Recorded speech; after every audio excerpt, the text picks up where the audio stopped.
Internautes de Mouride TV, c'est toujours un plaisir de vous savoir aussi nombreux à nous suivre. Bonjour ou bonsoir, ça dépend du moment où vous nous suivez.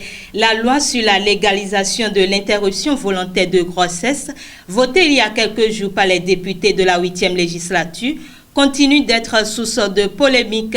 Et pour débattre de l'aspect spirituel de l'avortement, j'ai aujourd'hui sur ce plateau M. Brice Yetonde Dossuyovo. Il est tradithérapeute, expert en médecine traditionnelle, directeur de la Maison de la Feuille et gestionnaire du musée de la Feuille. Bienvenue à vous, M. Brice Dossuyovo. Merci, madame. Oui, merci d'avoir honoré notre invitation. C'est un plaisir. Oui, depuis quelques jours, la loi votée sur la légalisation de l'avortement au Bénin est source de polémique. Dites-nous, en votre qualité de traditionnaliste, quel est votre avis sur le sujet? Merci, madame. D'entrée, je voudrais vous dire que pour ma part, cette loi qui est votée est une erreur de la part de nos législateurs. Parce que le Bénin, d'abord, est un pays ancré dans la tradition, un pays, je dirais, hautement traditionnel, spirituel. Et de ce point de vue, l'avortement est un péché, comme si je puis m'exprimer ainsi, faire accepter que l'on avorte une grossesse, c'est un péché, c'est une faute grave. Du point de vue de la métaphysique, ça ne se conçoit pas. Voyez-vous, la vie, elle est sacrée, comme on le dit. Et il n'y a aucune raison qui peut justifier, en fait, en temps normal, et de façon du point de vue spirituel, que l'on interrompe une grossesse, quelle que soit la raison qu'on aurait évoquée. C'est vrai, on nous parlerait d'une loi encadrée, on essaierait de justifier d'une façon ou d'une autre cette loi, mais spirituellement, du point de vue, je dirais, métaphysique, c'est une faute grave. Ok, donc comme on entend souvent dire qu'il y a des répercussions, l'avortement a des répercussions spirituelles, tant sur la femme qui a avorté, tant sur l'homme auteur de la grossesse. Est-ce que c'est vrai? Qu'en est-il réellement? C'est vrai, et c'est d'autant plus vrai que nous vivons ça tous les jours. Tous les jours, d'ailleurs, il y a de ces problèmes qui viennent à nous, garants de la tradition, où des gens aujourd'hui sont en difficulté d'enfantement, c'est-à-dire de conception, et c'est dû à des avortements antérieurs. C'est dû à de ces avortements, surtout quand l'avortement est d'une grossesse jumelée. Il y en a qui, dans la méconnaissance du fœtus, font jusqu'à avorter des grossesses jumelées. C'est une faute grave. Et ces genres d'avortements ont des répercussions graves et mauvaises, aussi bien sur le conjoint, sur le partenaire, l'un l'autre, sur l'homme que sur la femme. Ok, et si on doit prendre en compte les conditions sous lesquelles l'avortement est autorisé par rapport à cette loi, où on a parlé de l'inceste, le viol, la malformation du fœtus, il y a également la vie, quand la vie de la mère est menacée, ou bien les enfants ayant moins de 13 ans. Si on doit prendre toutes ces conditions, est-ce que ça... Quand moi j'ai lu le truc, j'ai vu qu'ils ont même parlé d'enfants issus de viol, j'ai ri, puisque les grands hommes sont souvent issus de cette situation-là, en fait. Les grands hommes, des enfants issus de cette situation sont forcément de grands hommes, ce qui amène à ne pas leur associer plus tard cette mésaventure de départ. Ça ne devient pas, comment je vais dire, une injure pour ceux-là. Et on dit Dieu est grand. Vous entendrez des gens, Dieu est grand. Voyez-vous, cet enfant-là, c'est lui qui est devenu si. C'est le départ des grands hommes.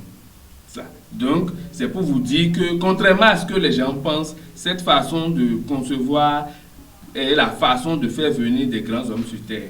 Bon, maintenant, quand on nous parle de malformation, nous parlerons là des toros et autres, là, si vous voulez. Mais c'est des entités. C'est des entités qui sont là et qui sont appelées à être vénérées, aussi bien dans la famille dans laquelle ils sont venus, que par le monde. Et c'est des trucs qui sont vénérés sur des générations, pour donner le bonheur et le bien-être à toute une communauté. Et donc, c'est des trucs même qu'il faut chercher à domicilier, en fait. Et donc, même de ces enfants-là, quand ils viennent et qu'ils ne passent plus beaucoup de temps sur Terre, où je ne sais comment ça se passe et tout, ça devient beaucoup plus bénéfique, plus que même s'ils n'étaient humains.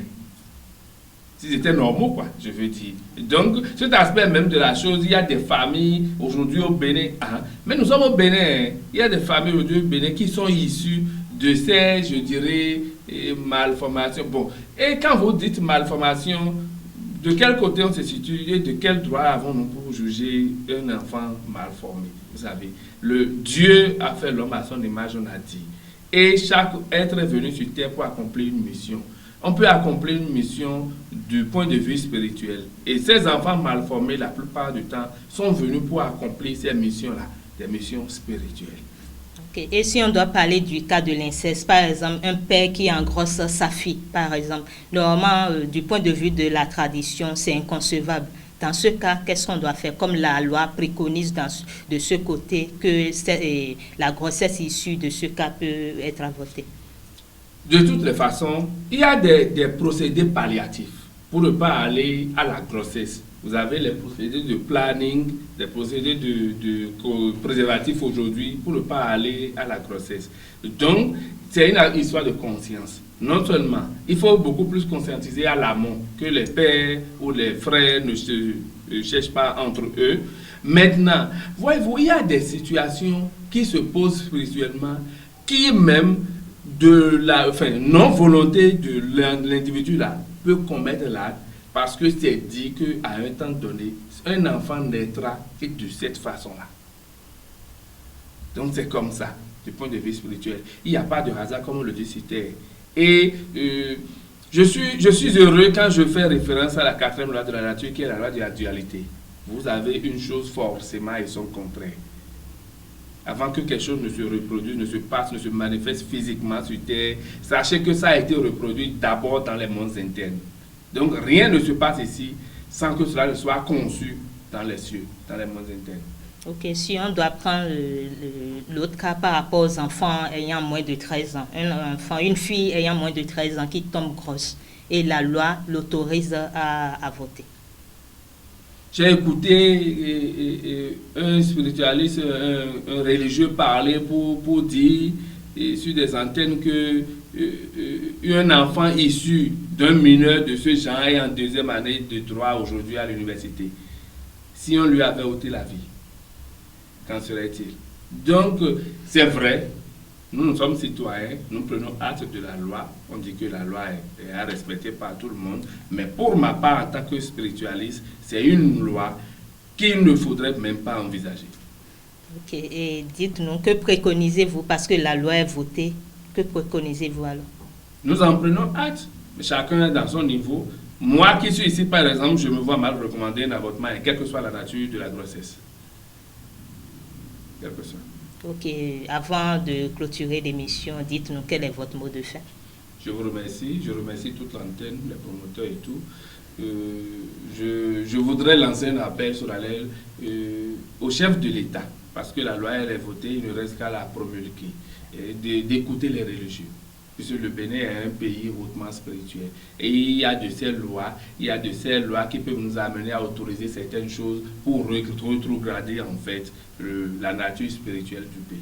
Donc je voudrais lancer un appel à ce niveau pour qu'ils fassent un peu plus, puis qu'ils prennent un peu plus de la hauteur pour voir ce qu'il en est réellement.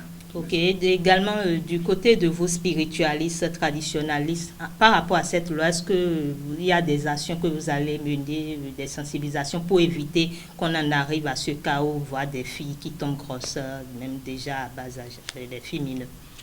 De toutes les façons, chacun à son niveau sensibilise déjà pour cette histoire de grossesse ou d'avortement autorisé aujourd'hui. Ça ne peut pas se passer. Bon, chacun prend conscience. Savez-vous même que pour les cas d'accident, il y a des rituels qu'il faut faire pour que ça n'aille pas de répétition en répétition. Parce que quand on autorise l'avortement dont on parle là, c'est-à-dire ça deviendra beaucoup plus grandissant.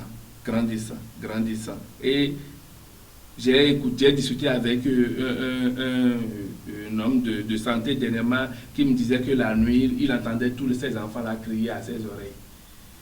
Ça deviendra des cauchemars.